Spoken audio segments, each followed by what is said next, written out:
Back in March of 2015, I presented Reed Hastings, the CEO of Netflix, on the cover of Success Magazine. He was also our pick for our coveted Achiever of the Year award that year. Reed attributes much of his success as a leader by what he learned having to navigate Netflix through a crisis. More of his learnings are also in his recent book, The No Rules Rules, which I do recommend. The story is a good follow-on from the forced efficiency lesson that we discussed yesterday. So in early 2001, Netflix was growing. They had 400,000 subscribers, 120 employees, and then crisis struck. The first internet bubble burst. Scores of .coms failed and vanished, never to be heard from again. All venture capital funding stopped, and Netflix could no longer raise the additional funds that it needed to run the business, which was far from being profitable yet. Morale in the office was low and about to go much lower. Reed had to lay off a third of all the employees in order to attempt to survive. So he sat down and he had to divide the team up into two buckets. 80 high performers who were exceptionally creative, delivered excellent work, collaborated well with others, went into the keepers pile. Then 40 less amazing ones would be let go. Those were people who were borderline cases. They were friends, good colleagues, but did adequate rather than great work. They worked like crazy, but needed lots of hand-holding. They were gifted, but also maybe complainers and a little bit pessimistic. Most of those would have to go. Reed prepared for and expected the worst. While the day of layoffs was awful, as expected, by noon, it was done. He waited for the second half of the storm, the backlash from the remaining team. There was none. Some sorrow, yes, but quickly calm. And within a few weeks, the atmosphere was suddenly buzzing with passion, energy, and new ideas. And within a few months, they were doing far more work with 30% fewer employees. To Reed's amazement, those same 80 people were getting everything done with a passion that seemed higher than ever. People were happy and spirits were sky high. Reed admitted himself, "I'd wake up in the morning and I couldn't wait to get to the office." The entire office felt like it was filled with people who were madly in love with their work. Reed reported that in the days and months following those 2001 layoffs, he discovered something that completely changed how we understand employee motivation and leadership responsibility. This is what he learned, and this is what I want to pass on to you here today. A team with just one or two adequate performers brings down the performance of everyone on the team.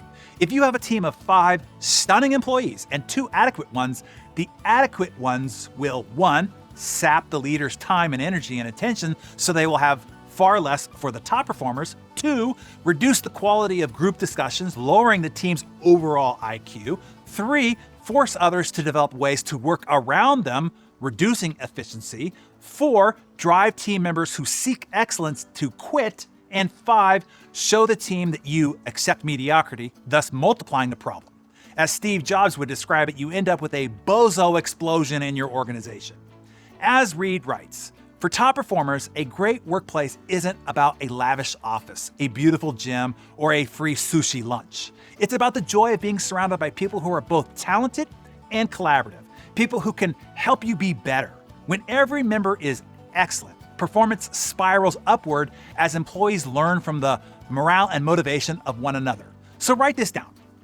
Performance is contagious on both sides of the equation.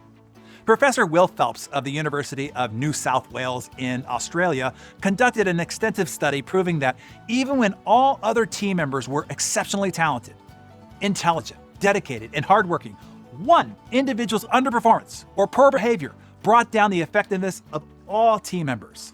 He found groups with one underperformer did worse than other teams by a whopping 30 to 40%. This flew in the face of research going back decades that suggested individual team member performance would conform to the group values and norm, meaning the average of the group in total. Now it is known that the behavior of only one person will infect all the others in the room, virtual or physical, even if the group is only together for as little as 30 minutes. Reed's post-crisis leadership lessons are summarized as follows. 1. Hire the very best, pay the top of market, and then work hard to keep them. 2. Eliminate quickly any team member displaying undesirable attitudes or behaviors. 3.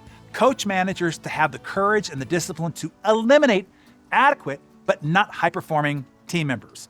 In short, Reed's number one goal in leading Netflix was to be laser-focused on making sure Netflix is staffed, from the receptionist to the top executive team, with the highest performing, most collaborative team members on the market. For those of you who own companies, or those of you in companies and are responsible for hiring and culture building in your company, the place that I can help you the most in learning how to recruit superstar A players, drive them to optimum performance, and guide a hyper-growth culture is at our Business Masterclass. It is a game changer for those of you with audacious goals to build a high-impact organization.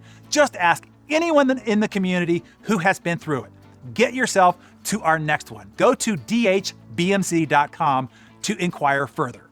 And to all Darren Daily members, regardless if you are responsible for hiring or firing on your team, what can Reed's lessons learned inform you about your own choices in business and life? I can suggest a few to get you started. Number one, maybe take a good hard look in the mirror and evaluate what bucket your leader or your clients, if you are the owner, would put you in if they consider trimming down. Would you be described as good or adequate rather than excellent? Do you work really hard but need lots of hand-holding, or are you high maintenance? Are you talented but also somewhat of a complainer or pessimistic?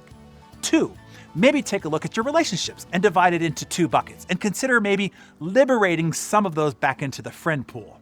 Number 3, maybe take a look at some of your projects or obligations or tasks or to-do lists and consider how to cut 30% and yet still produce as much or more, but easier and with more joy. So jot down which one you will do. 1, 2, or 3, or a combination of them all. Write it down in your Darren Daily Journal and then share that with us in the comments below.